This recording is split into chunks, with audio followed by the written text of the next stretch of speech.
नमस्कार, मैं कमलेश कबीर आपका एक बार फिर स्वागत करता हूं इस नए एपिसोड में। आज के इस एपिसोड में हम बात करेंगे नेपाल की। इससे पहले वीडियो में जिस तरीके से जनरेशन जेड या जेएनजी की बात चल रही थी और हमने एक पूरा सटीक उसका आकलन किया था, उसके बाद में कल का जो घटनाक्रम हुआ उसको देखते हुए अब लगता है कि ऐसा कुछ मामला है नहीं जो दिखाई दे नहीं रहा। साफ तौर से रिजिम चेंज करने का मामला दिखाई दे रहा है। अब इसके पीछे किसका हाथ है, हम उस पर आए उससे पहले हम समझेंगे कि आखिर इसकी जरूरत क्यों पड़ी। तो कल तक जो लोग ये कह रहे थे कि सोशल मीडिया के प्लेटफॉर्म को बंद करने की वजह से नेपाल में ये सब कुछ हुआ, उनका आकलन गलत साबित हुआ। क्योंकि अगर ऐसा था तो फिर इस तरीके की आगजनी, मंत्रियों को घरों से बाहर निकालना, पीटना और तमाम तरीके की चीजें अचानक से होने वाली घटना की तरफ इशारा नहीं करती है। और अगर सोशल मीडिया पर जो लगे हुए लोग हैं जिनको जेएनजी कहा जाता है, जो सोशल मीडिया की लत से बाहर नहीं निकल सकते, क्या वो रिजिम चेंज कर सकते हैं? अब मैं ये क्यों कह रहा हूं, अगर ऐसा होता तो शायद इस देश में पत्रकारों का एक कुनबा, मैं भारत की बात कर रहा हूं, नेपाल छोटा सा देश है जिसकी आबादी कितनी है आपको पता है। मुकाबले अगर हम भारत की आबादी को देखते हैं तो 140 करोड़ की आबादी में जिनके 1 करोड़ से ऊपर के सब्सक्राइबर है, वो तो चुटकियों में रिजिम चेंज कर सकते थे अगर सोशल मीडिया से ही सरकारें बदलती तो। और लोकसभा चुनाव में मैं इसकी बात भी करता था कि जो लोग अपने आप को जो है वो इस देश में बड़े पत्रकार कहते हैं और उनको लगता है कि वो पत्रकारिता के भगवान हैं, तो आखिर उनकी बात जो है वो ग्राउंड तक जाती क्यों नहीं है? लोग उनके इतने सब्सक्राइबर हैं और इतने सुनने वाले हैं, तो फिर तख्ता पलट होता क्यों नहीं है? लोग वोट क्यों नहीं करते वो जिसके बारे में वकालत करते हैं? तो आप समझ सकते हैं जेएनजी का उदाहरण जो है वो यहीं खारिज हो जाता है। और वैसे भी जेएनजी पे जो अगर आप बात करोगे सोशल मीडिया की, तो सोशल मीडिया पर बैन किया था कोर्ट ने, सरकार ने नहीं किया था। तो ये पूरी तरीके से जो है वो खारिज हो जाता है। इसके अलावा बात की जाती है करप्शन की, तो करप्शन में ऐसा कोई देश नहीं है जिसमें करप्शन ना हो, और ऐसी कोई सरकार नहीं होगी किसी देश की जिसमें करप्शन नहीं हुआ हो। तो करप्शन हर जगह है, भारत में भी है, अमेरिका में भी है, चाइना में भी है, हर जगह है। तो करप्शन की वजह से, और करप्शन की अगर हम बात करें तो आप तुलना कर देखिए, जब प्रधानमंत्री ने इस्तीफा दे दिया तो उसके बाद आगजनी क्यों? उसके बाद ये भीड़ रुक क्यों नहीं रही? और अगर करप्शन ही मुद्दा होता तो इंडिया अगेंस्ट करप्शन भारत ने तो इतनी बड़ी आबादी के साथ देखा है। और आप देखोगे कि अन्ना हजारे के उस आंदोलन में किस तरीके से पूरा देश जो है वो उसमें उमड़ पड़ा था, या हम कहें कि रामलीला मैदान को छोड़ दो, देश के हर हिस्से में उसी तरीके का प्रोटेस्ट चल रहा था। लेकिन क्या इस तरीके की कोई अप्रिय घटना भारत में हुई? तो ये इसका जो है वो दूसरा उदाहरण। तो फिर हम इसकी तह में जाते हैं, तो तह में जब जाते हैं तो कौन सी चीजें निकल कर आती है? तो उसमें निकल कर आता है केपी ओली। ये सारा जो मामला है नेपाल को इस कगार पर खड़ा करने का, वो केपी ओली की वजह से। और क्यों है? आप केपी ओली के, और वैसे अगर आप देखोगे तो मैं थोड़ी देर में उस मुद्दे पर आऊंगा, लेकिन उससे पहले कुछ चीजें क्लियर कर देता हूं। केपी ओली तीसरी बार नेपाल के प्रधानमंत्री बने हैं, और जब पहली बार, क्योंकि मैंने कुछ फैक्ट्स जो है वो निकालने की कोशिश की, पहली बार जब ये प्रधानमंत्री बने 2015-16 में, तो 2015 में ओली सरकार ने या केपी ओली ने चीन के साथ एक ट्रांजिट ट्रांसपोर्ट, एक परिवहन समझौता किया था। उससे यह साफ तौर से जाहिर हो गया था कि केपी ओली का झुकाव चीन की तरफ है, भारत की तरफ नहीं है। और चीन की विस्तारवादी नीति को जो है वो सब जानते ही हैं। तो यहां पर यह पहली बार जो है वो शुरुआत हो चुकी थी भारत और चीन के रिश्तों को लेकर। अब उसके बाद में अगर हम देखते हैं तो इसके बाद में केपी ओली ने 2020 में, मई की मैं बात कर रहा हूं, मई 2020 में एक केपी ओली की सरकार के द्वारा एक राजनीतिक नक्शा पेश किया गया था नेपाल का, जिसमें भारत के 3 हिस्से, लिपुलेख, इसके अलावा कालापानी और फिर इसके बाद में लिम्पियादुरा। ये तीनों क्षेत्र जो है, इन तीनों क्षेत्र को नेपाल ने अपना हिस्सा बताया था, जबकि इन तीनों के ऊपर भारत का कब्जा है। और भारत ने इसको एक तरफा बयान कहकर, एक तरफा कदम बताते हुए जो है वो इसको सिरे से खारिज कर दिया था। तो चीन का रास्ते पे जिस तरीके से चीन हरकतें कर रहा था, ठीक उसी तरीके से केपी ओली जब जब प्रधानमंत्री बने ऐसा हुआ। लेकिन बात यहां पर ही नहीं रुकती। जब हम इस राजनयिक नक्शे की बात करते हैं तो इसके अलावा आप देखो कि उस वक्त 2020 में जब भारत चाइना के साथ पूर्वी लद्दाख में सीमा विवाद को लेकर जो है वो उलझा हुआ था, उस वक्त केपी ओली के कुछ ऐसे बयान आए थे जो इस विवाद को हवा देने की कोशिश कर रहे थे। तो उस वक्त भी जो है वो इसी तरीके का एक प्रयास किया गया था, और उस प्रयास के चलते आपको पता होगा नेपाल में एक राजनीतिक अस्थिरता फैली, और उस राजनीतिक अस्थिरता की वजह से केपी ओली को उस वक्त इस्तीफा देना पड़ा था। इसके अलावा अगर आप देखोगे तो इसमें बड़ा रोल जो है वो निकलकर यह भी आता है कि इस वक्त नेपाल की जो सरकार है उसको चाइना किस तरीके से कंट्रोल कर रहा है। तो केपी ओली, हम सीधे तौर पे जो है वो वर्ड यूज कर सकते हैं, केपी ओली की आप अय्यासी कह सकते हैं या फिर हनी ट्रैप कह सकते हैं। पूरा देश नहीं, नेपाल, पूरी दुनिया जानती है कि चीन के जो एम्बेसडर है, चीनी राजदूत हाउंकी के साथ में नेपाल के पीएम केपी ओली के रिश्ते कैसे थे।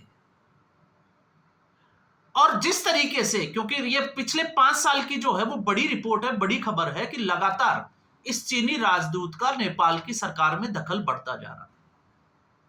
तो ऐसे ही किसी संप्रभुत्व जो देश होता है, जो आजाद देश होता है, उसमें किसी अगर दूसरे देश की महिला का अगर दखल बढ़ता जा रहा है तो आप समझ सकते हैं कि समस्या कहां है।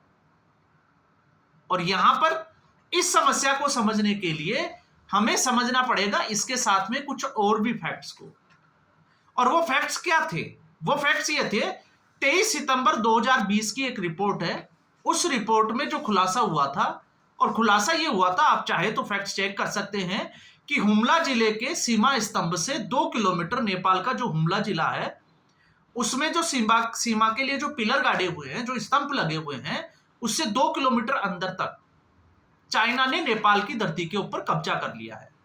इसके अलावा उससे 2 महीने पहले, जब हम 23 सितंबर 2020 की बात करते हैं तो आप 2 महीने पहले आ जाइए, वही मई जून के आसपास। इसके अलावा गोरखा जिले के रुई गांव के ऊपर चाइना ने कब्जा कर लिया था, और कब्जा करने के बाद में वहां पर नेपालियों की जो एंट्री थी उसको भी बैन कर दिया था। और मामला जो है वो यही नहीं रुकता, इसके अलावा सिंधुपाल चौक जिले की भी यही कहानी थी।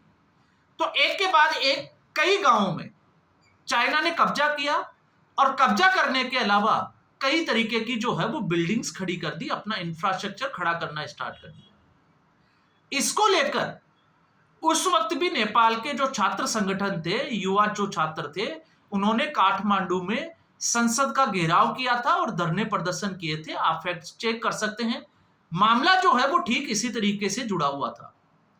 तो यहां पर अब जो चीजें दिखाई दे रही है वो साफ तौर से ये दिखाई दे रही है, क्योंकि इससे पहले आपको पता होगा, साल भर पहले एक बार फिर जो है वो राजशाही की मांग उठी थी, और उस वक्त भारत के मीडिया में खबरें चल रही थी कि नेपाल जो है वो अब सनातन के रास्ते पर है, क्योंकि उनको एक हिंदू जो राजा है उसकी जरूरत है, और नेपाल इसके लिए कुछ भी करने के तैयार है और सड़कों पे उतर चुका था। और वहां के जो राजा है आपको पता होगा, ज्ञानेंद्र वीर सिंह, जिसको वहां की प्रजा जो है वो भगवान का दर्जा देती है। और ये इस तरीके के जो है वो प्रयास चले थे। तो जनता के बीच में जिस तरीके का मैसेज था, ये पहले से ही था कि चीन का जो दखल है वो ज्यादा है नेपाल में, और हो सकता है इस वजह से, अगर हम ये कहें कि अमेरिका ने रिजीम चेंज कर दिया होगा तो इसमें मुझे लगता है कि कोई बुराई नहीं है, लेकिन वो जो है वो रिजीम चेंज करने की आ रही है। बाकी सारी जो खबरें हैं जेएनजी वगैरह, ये सिर्फ और सिर्फ जो है वो इस मुद्दे को डाइवर्ट करना है। तो आपने देखा जिस तरीके से कल जो घटनाएं आई कि मंत्रियों ने, तो इससे पहले गृह मंत्री ने जो है वो परसों ही अपना जिसको कहें कि इस्तीफा दे दिया था, रमेश लेखक ने। इसके अलावा पूर्व प्रधानमंत्री के घर पर हमला हुआ और उनकी पत्नी को कल जिंदा जला दिया गया, इस तरीके की खबरें आई।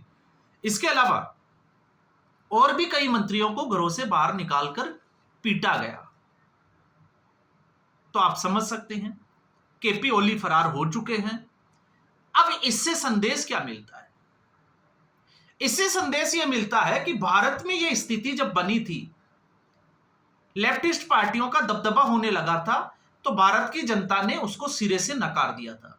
लेफ्ट कमजोर हुआ और आज आप देखिए सिर्फ और सिर्फ केरल तक सिमट कर रह गया। तो ऐसा नहीं है कि भारत में इस तरीके का प्रयास नहीं हुआ, भारत में हुआ, लेकिन आप सोचिए कि नेपाल में तो सरकार ही उसी की है।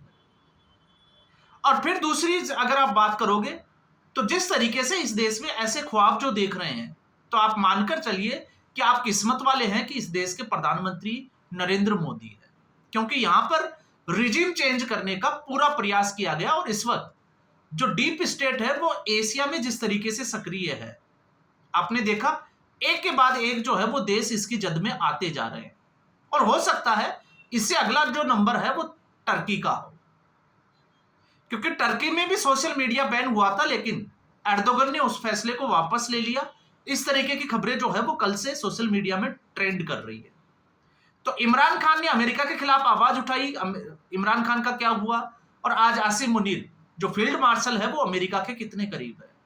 शेख हसीना जिसने बांग्लादेश को कहां से कहां लेकर गई, और जैसे ही तख्ता पलट हुआ, आज देखिए बांग्लादेश की स्थिति क्या हुई। ठीक ऐसे ही श्रीलंका में हुआ और अब नेपाल में। और ये छोटे छोटे देश है, जबकि भारत बहुत बड़ा देश है, लेकिन यहां पर ये पूरा जो प्लानिंग जो की गई थी, ये इसकी शुरुआत अगर आप नेपाल में देखोगे तो वही 2019-20, और भारत में भी इस तरीके का प्रयास किया गया था तोड़ने का, रिजिम चेंज करने का। तो उसमें भारत में जो है वो आग लगाने का प्रयास किया गया शाहीन बाग के जरिए। सीएए और एनआरसी आपको पता ही होगा, और दिल्ली को दंगों की आग में झोंका गया, लेकिन उस वक्त भी डीप स्टेट कामयाब नहीं हुआ। दूसरा रिजिम चेंज करने की जो प्रयास किया गया वो किया गया फार्मर प्रोटेस्ट के बहाने, क्योंकि उसमें कुछ ऐसे एलिमेंट्स थे जो इस तरीके की हरकतें कर रहे थे, और यही उकसाने वाली एक हरकत थी जिसको लेकर दिल्ली के लाल किले पर 26 जनवरी को ट्रैक्टर भेजे गए थे। बात यहां किसानों की नहीं है, बात है जो किसान आंदोलन के जो दलाल बनकर बैठे थे। आज वास्तविकता में असली जो किसान है वो अपने खेतों को बचाने के लिए, अपने घरों को बचाने के लिए जूझ रहा है, लेकिन उस वक्त जो दलाल बन बैठे थे, ड्राई फ्रूट खा रहे थे, मीटिंगें कर रहे थे बड़े बड़े राजनीतिक दलों के साथ में, आज वो बिल्कुल गायब है। उनका कोई स्टेटमेंट नहीं आता, ना वो धरातल पर काम कर रहे हैं। तो आप समझ सकते हैं कि भारत में भी जो है वो प्रयास तो किए गए, लेकिन भारत में स्थिति यह है कि विपक्ष की क्रेडिबिलिटी नहीं है। आखिर किसके भरोसे भारत की जनता रिजिम चेंज करने के लिए जाए अगर इस तरीके का कोई प्रयास भी होता है? क्या कांग्रेस पार्टी के भरोसे? तो कांग्रेस पार्टी का तो इतिहास ही रहा है किस तरीके से वो हिंदू और सनातन विरोधी गतिविधियों या लगातार जो है वो स्टेटमेंट देती है। और इससे भी बड़ी बात, करप्शन जो है वो ब्लड में है, और कब से शुरुआत हुई उसको कहने की जरूरत नहीं है। तो कांग्रेस पार्टी को और विपक्ष लगातार जो है वो रिजिम चेंज करने के लिए मुद्दे बनाने की कोशिश कर रहे हैं। वोट चोरी का मुद्दा, इसको एक अंतर्राष्ट्रीय मुद्दा बनाने की कोशिश की जा रही है, लेकिन इसमें भी कामयाब होते हुए नजर नहीं आ रहे। आप देख लीजिए कल क्या हुआ, कल भी एक बड़ी वोट चोरी हो गई, और इंडिया गठबंधन के नाक के नीचे से उनके वोट भी जो है वो एनडीए के पास चले गए। तो भारत में जो लोग उम्मीद लगाए बैठे हैं, उन लोगों को भारत की जनता जवाब देने के लिए तैयार है। अब ये उन लोगों को जो है वो समझ जाना चाहिए। तो आज के एपिसोड में बस इतना ही। उम्मीद करूंगा वीडियो एपिसोड आपको पसंद आया होगा। वीडियो को लाइक करें, शेयर करें, चैनल जरूर सब्सक्राइब करें। धन्यवाद।